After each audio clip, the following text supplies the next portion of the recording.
Hey friends, welcome back. Good to see you. I came across an old talk that I gave in 2016 in Rugby, North Dakota during a parish mission. And I'd like to share a segment of that talk with you because what we're talking about is how to deal with secret sin.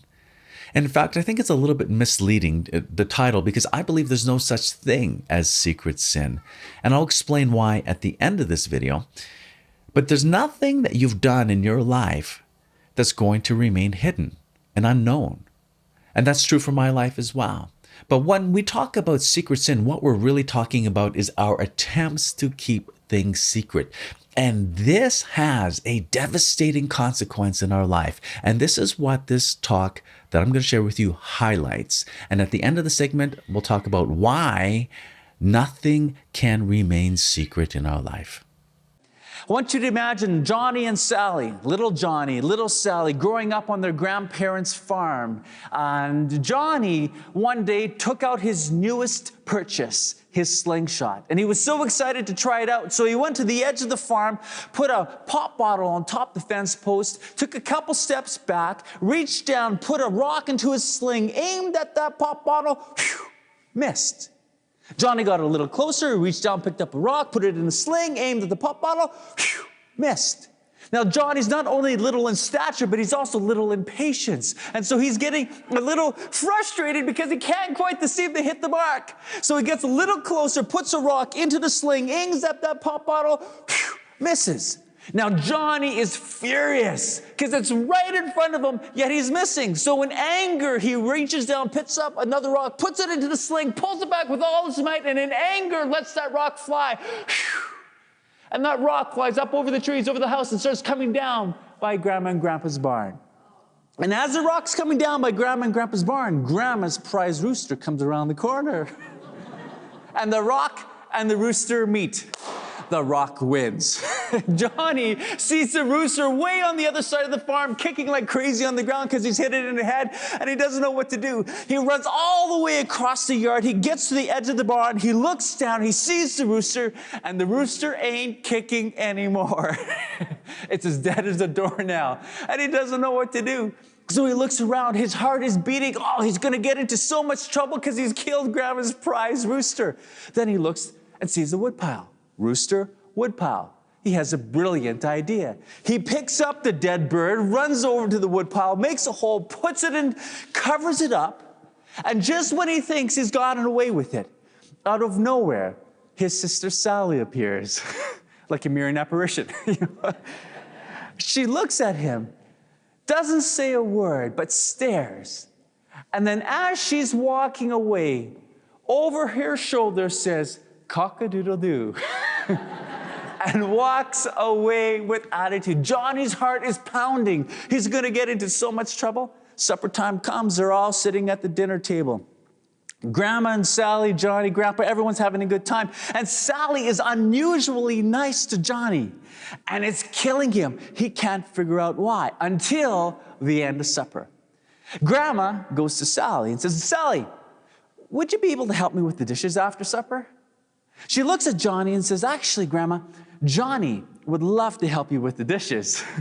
And whispers, "Cock-a-doodle-doo." Johnny says, "Yeah, I'd love to help you with the dishes," and gets up and he does the dishes. The next day, guess what happens? Johnny and Sally playing in the backyard, Grandma and Grandpa weeding the strawberry patch. Grandpa yells to Sally, "Sally, can you come and help me weed the strawberry patch?" She looks at Johnny, then says to Grandpa, "Actually, Grandpa, Johnny was just telling me how he loves weeding the strawberry patch." And whispers to Johnny, "Cock-a-doodle-doo." Johnny jumps up and says, "This is why I'm here." Starts doing the strawberry patch. Well, you get the picture. Over the summer holidays, Johnny's doing his chores plus his sister Sally's chores, and it's ruining his summer holidays. And he can't take it any longer. He works up the courage. He goes to his grandma to explain the situation.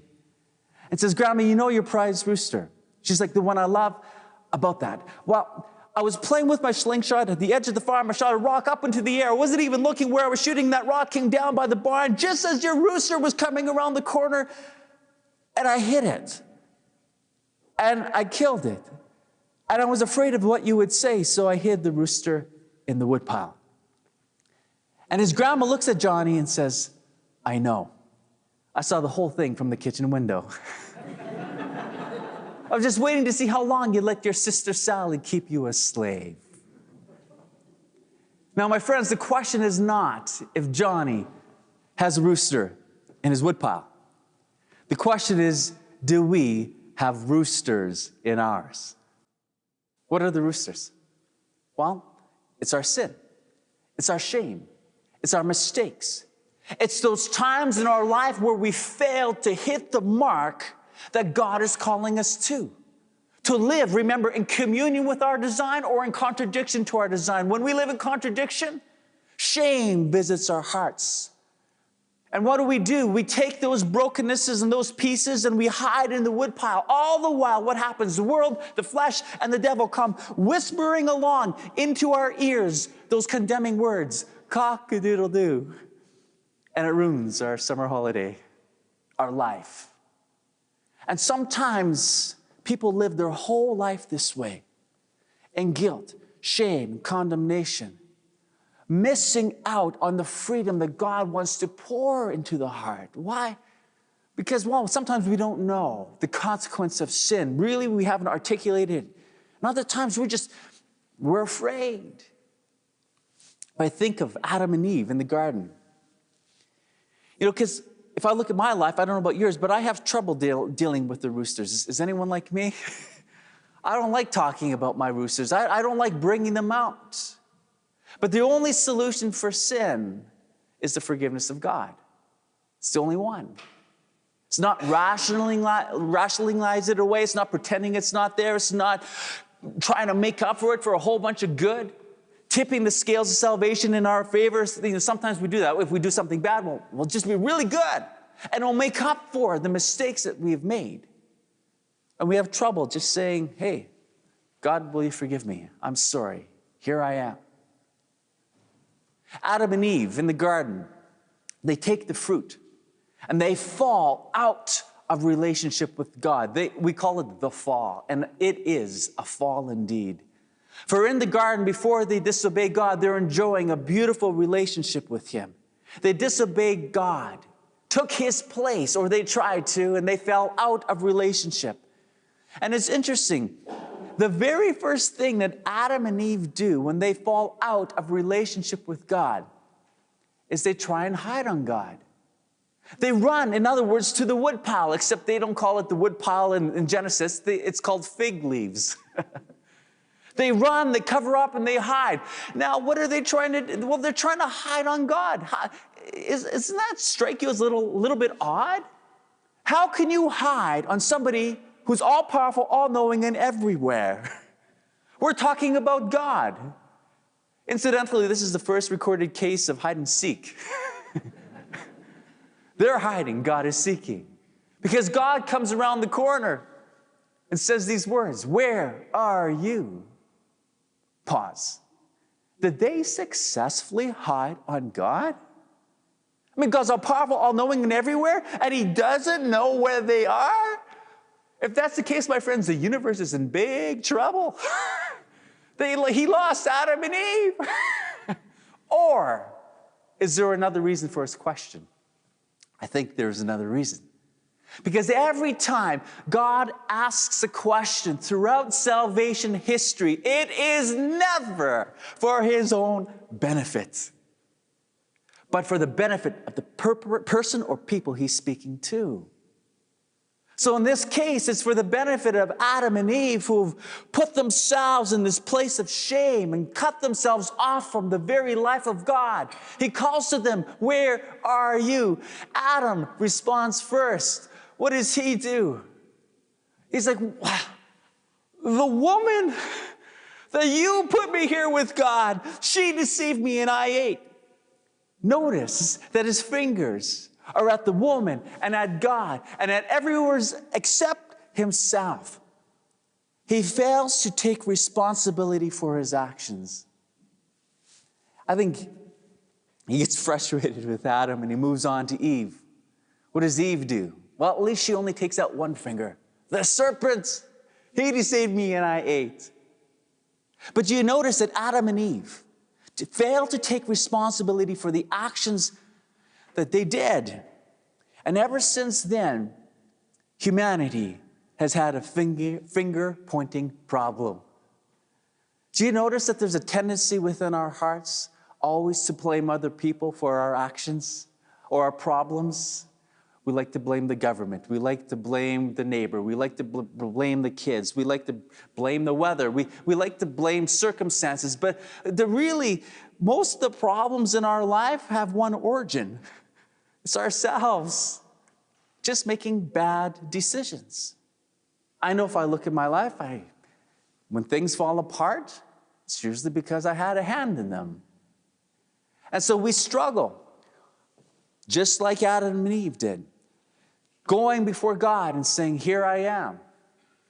But who does that perfectly? Mary. The angel Gabriel shows up at her doorstep with this incredible proposal that she is going to have the King of Kings and the Lord of Lords. She's going to conceive a child within her womb. And how does she respond? Here am I, the handmaid of the Lord. Let it be done to me according to thy word. Her yes undoes the knot of Adam and Eve's no to God.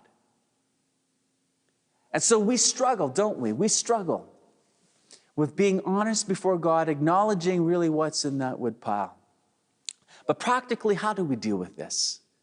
So practically, how do we deal with our secret sin? By going to the Sacrament of Reconciliation. Now, why is there no such thing as secret sin, as I indicated at the beginning of this video? Well, because of what the church teaches regarding the general judgment. The Catechism says, in the presence of Christ, who is truth itself, the truth of each man's relationship with God will be laid bare. The last judgment will reveal, even to its furthest consequences, the good each man has done or failed to do during his earthly life. And Scripture reminds us in Luke 12:2, for there is nothing covered that shall not be revealed, nor hidden that shall not be known. So why is there no such thing as secret sin? Because in the general judgment, everything will be made known. Every time that we failed to respond to God's grace, and every time that we actually did respond to God's grace. And this will be for the purpose of glorifying God. And so I would ask you the question, are you attempting to keep certain sins secret? What I'm asking you not to do is to proclaim your sin from the rooftops, but to go to the Sacrament of Reconciliation, where God's mercy is waiting for you. Friends, thanks for watching.